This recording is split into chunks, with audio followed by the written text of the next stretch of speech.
Voici les 5 erreurs mortelles que les vendeurs de propriétés en Estrie ont pu faire dans les derniers mois. 5 erreurs que je te conseille fortement d'éviter si tu veux que ton projet, ta transaction se passe bien et que tu sortes avec une belle profitabilité, des conditions qui sont favorables à ton projet, puis un souvenir pas amer de ce projet-là. Parce que vendre une maison, c'est pas vraiment vendre une maison. Vendre une maison, c'est une transition vers un nouveau projet qui, lui, est supposé d'être très motivant, plein de lumière et de bonheur. Fait que, tu sais, tu veux garder un beau souvenir de cette transition-là, mais pour ça, il faut que la vente se passe bien.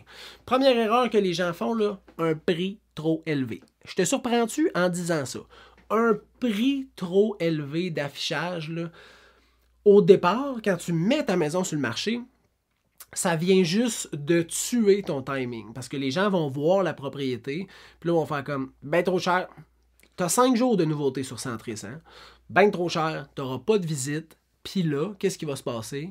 Après 2 semaines, 3 semaines, 4 semaines, 5 semaines, 1 mois, 2 mois, tu vas réaliser que ta maison est trop chère, il va falloir que tu baisses ton prix. Fait que là, tu vas baisser ton prix. Puis là, les gens l'ont vu. Ils attendent que ça rebaisse encore. Fait que là, ça va pas améliorer ta vente. Ça va faire que le délai va être long. Puis si jamais tu as une offre d'achat, hein, au départ, malgré ton prix trop élevé, les gens vont sûrement vouloir négocier suite à l'inspection ou pendant la réalisation des conditions. Et ça va te froisser parce qu'une fois que tu as reçu un certain prix, tes attentes, c'est de vendre à ce prix-là, pas en dessous. Fait que ça risque de moins bien fonctionner. Je te dis, un prix trop élevé, là, ça tue le timing, ça diminue la qualité des conditions que tu vas recevoir, puis ça augmente le délai de vente. Tu ne veux pas ça. La deuxième chose, c'est choisir le prix d'affichage sur tes besoins et pas sur les statistiques. Mettons, je te donne un scénario, là. Tu as une propriété avec ton conjoint, ta conjointe, vous vous séparez, les deux vous voulez partir chacun de votre bord, mais vous voulez racheter. Fait que là, tu te dis, mettons que ma maison est X, puis que là, on vend Y, puis là, on se sépare le Y à 2, ça va me faire tant de profit. Moi, j'ai besoin de racheter, mais là, le marché présentement, il est fucking cher. Fait que pour me racheter, faudrait que je vende à tel prix pour réussir à avoir tant. Ça, là, c'est pas une bonne réflexion.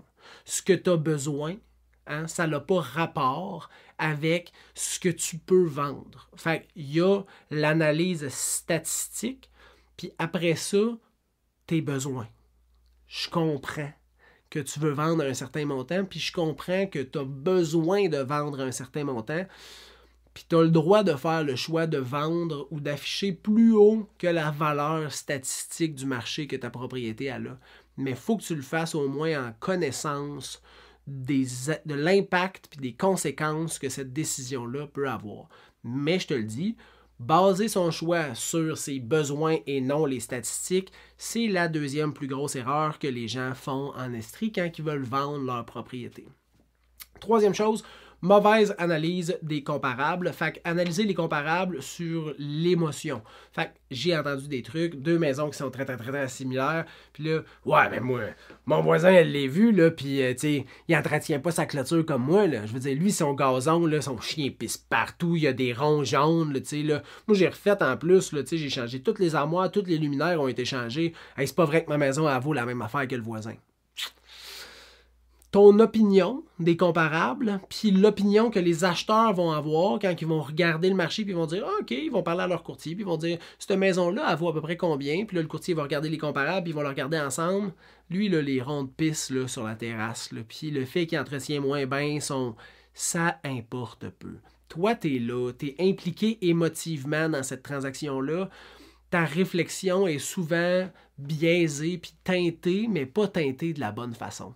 Fait que baser ton analyse des comparables sur tes émotions, puis c'est pas la bonne façon. C'est pour ça qu'un professionnel, c'est le fun dans une transaction parce qu'il n'est pas impliqué émotivement dans cette transaction-là. Il y a un certain recul, puis il n'y a pas les besoins financiers, il est neutre dans cette transaction-là. Un évaluateur agréé est encore plus neutre, fait que lui, il n'a même pas de gain financier. Lui, il fait sa job, il donne le rapport, puis c'est fini. Le courtier, lui, il a une rétribution au bout de ça. Fait que tu pourrais me dire qu'on a un gain financier puis qu'on voudrait vendre la maison plus chère, mais en même temps, il faut la vendre. Fait qu'on veut la vendre au juste prix.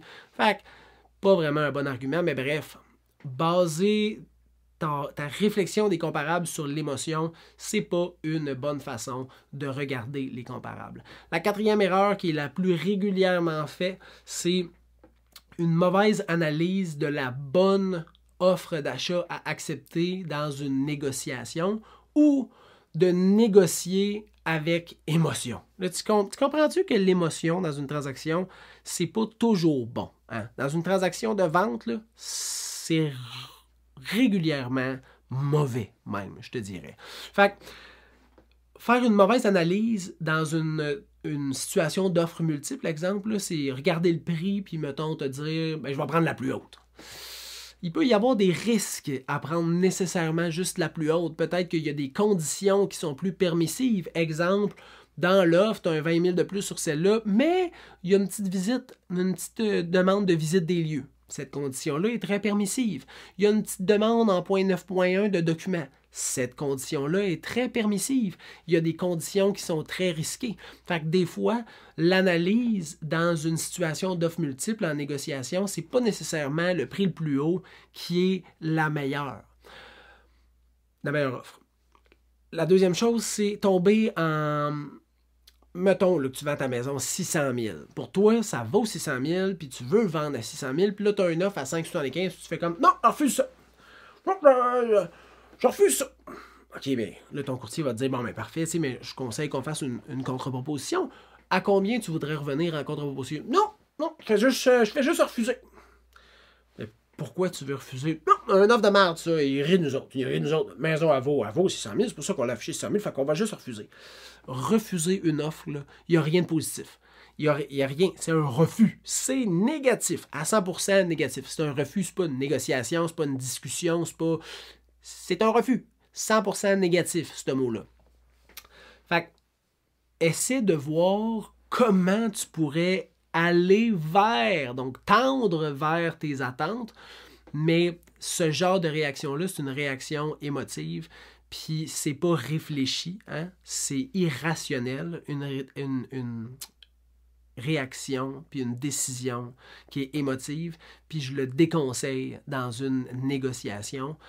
Le but, là, c'est d'essayer de trouver la façon d'apporter le parti adverse jusqu'à ton objectif ou le plus proche possible de ton objectif. Et ça, l'expert que tu as choisi pour t'aider est probablement très apte à t'aider à réussir cette transaction-là, cette négociation-là, puis en l'apportant le plus proche possible de ce que toi, tu as besoin.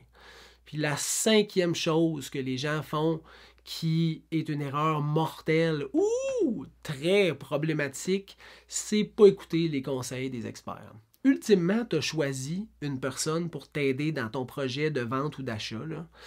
Tu l'as choisi parce qu'il y a une connaissance, il y a une expertise, tu avais un bon feeling avec lui.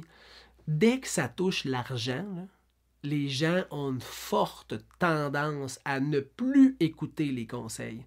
Mais c'est justement là que c'est le plus important d'avoir la tête froide, puis de bien réfléchir, puis de faire confiance à l'expert avec lequel tu as décidé de faire équipe parce qu'il y a une expertise, parce qu'il y a de la connaissance, parce qu'il y a l'habitude de faire ce genre de transaction-là, puis il va pouvoir avec objectivité te conseiller pour la réalisation de la transaction avec tes intérêts en tête.